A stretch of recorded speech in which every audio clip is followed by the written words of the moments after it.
رجع الراجل اللي بيعمل إلهاء للشعب، الراجل اللي بينجح بالفعل في إلهاء الشعب المصري. أخيرًا عودة الموسيقار مرة تانية للمشهد الرياضي، لا مش عبد السلام، ده مرتضى منصور. مرتضى منصور خلاص صحي من النوم وافتكر فجأة إن هو يرد على القايمة الموحدة أو الناس اللي داخلة انتخابات الزمالك. فمرتضى منصور أخيرًا صحي، كان نايم وصحي ومش عارف إزاي واحد عليه كل الأحكام دي وأحكام نهائية وحتى الآن لم تُنفّذ، ومرتضى منصور طليق ويهاجم القايمة الموحدة برئاسة كابتن حسين لبيب والناس اللي معاه كابتن أحمد سليمان وكل الناس المحترمين اللي حاولوا يحل مشاكل النادي اللي هو أصلًا كان سبب فيها.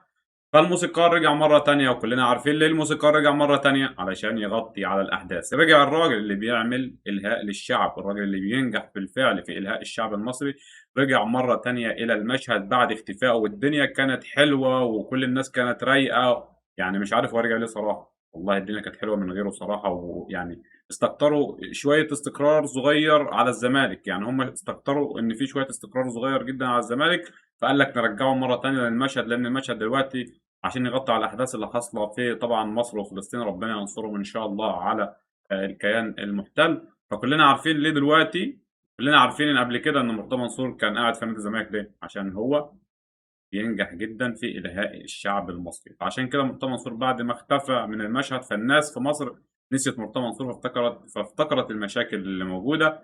فرجع مرتضى منصور عشان يغطي على المشاكل دي وعشان ياخد الترند مرة تانية ببيان ناري يهاجم فيه الناس اللي بتدير نادي الزمالك، وبتقول لك إن الناس دول دمروا الزمالك، وهو حفاظًا على استقرار الزمالك مش عاوز يطلع يرد وإن هم كدابين. مين اللي لبّس الزمالك في غرامة بوطيب وأتشيمبونج ومحمد إبراهيم وإيقاف القيد اللي فات؟ ومين اللي اتعاقد مع حسام أشرف؟ وهو كل الغرامات دي والمشاكل دي كانت كلها في عهد مرتضى منصور، يعني مش في عهد حد تاني. والمديونيات واللعيبة اللي ما خدتش فلوسها ومين اللي قدّم، مين اللي ودّى خطاب للضرايب عشان يحجز على الزمالك؟ ما هو مرتضى منصور هو اللي عمل ده كله. فأنت بتحافظ على استقرار الزمالك، ده أنت أكتر واحد دمّرت الزمالك للأسف، أكتر واحد خلّيت الزمالك أضحوكة الموسم اللي فات بعد ما جبت لنا صفقات فيها سمسرة. خلّيت واحد اسمه أحمد يحيى ويحيى علي يتحكموا في نادي الزمالك وياخدوا أهم لاعب من عندك.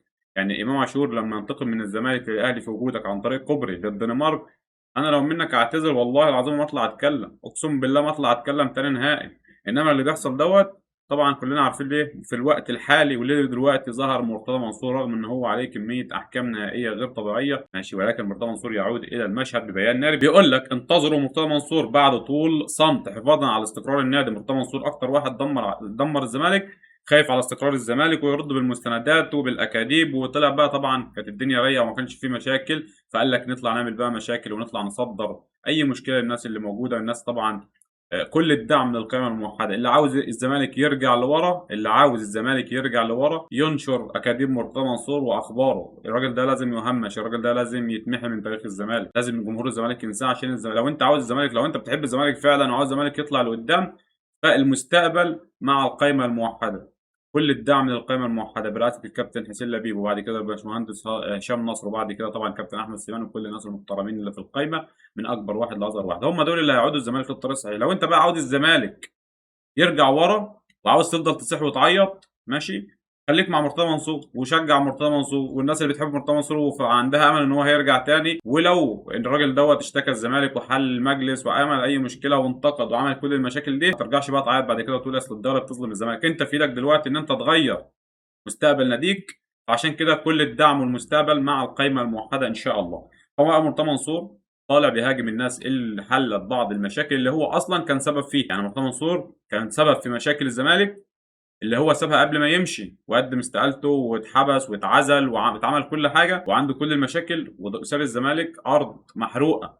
فبعد الناس بقى بدأت تحل المشاكل والدنيا وبتاع وفي انتخابات نضيفة لأول مرّة في نادي الزمالك كل الناس بتحب بعضها، إلا واحد طبعًا مُهرِّج كلّنا عارفينه وهو كومبارس بيحاول يقلد مرتضى منصور، بيطلع يهاجم بعض الناس. كلّنا عارفين إن الهجوم دوّة ما كانش من فراغ، والهجوم دوّة كان مرتضى منصور هو اللي بيقول له وهو اللي بينفّذ أوامره يعني تمام، عمر هريدي.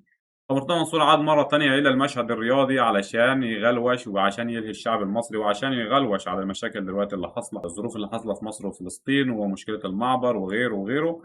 فده وقت مرتضى منصور، فعشان كده مرتضى منصور عاد مرّة تانية مش مرتضى منصور مش عاد عشان حفاظًا على استقرار الزمالك، هو مهمته كانت إلهاء الشعب المصري. فلمّا الشعب المصري فاق وبدأ يفكّر في المشاكل وبدأ الناس تتكلّم وبدأ الناس طَب إحنا فين، طَب جيشنا فين، طَب هات لهم مرتضى منصور بقى عشان إيه، يهاجم اللجنة الثلاثية، ويهاجم كل الناس اللي بتحل مشاكل الزمالك، ويهاجم الناس اللي داخلة الانتخابات ويطلعهم إن هم دمروا الزمالك، وهو حفاظًا على استقرار الزمالك. يعني مرتضى منصور مسك الزمالك أكتر من 10 سنين ما دمرش الزمالك، الناس اللي مسكت 6 شهور هم اللي دمروا الزمالك، الناس اللي مسكت 6 شهور هم اللي عملوا غرامات على محمد إبراهيم وأتشيمبونج ما دفعوش فلوس شيكابالا، وباعوا إمام عاشور لميتلاند ب3.000.000، وإعادة نسبة إعادة البيع كانت للشركة اللي أمير مرتضى منصور شريك فيها، فبعض الزملكاويه كانوا بيكدبونا.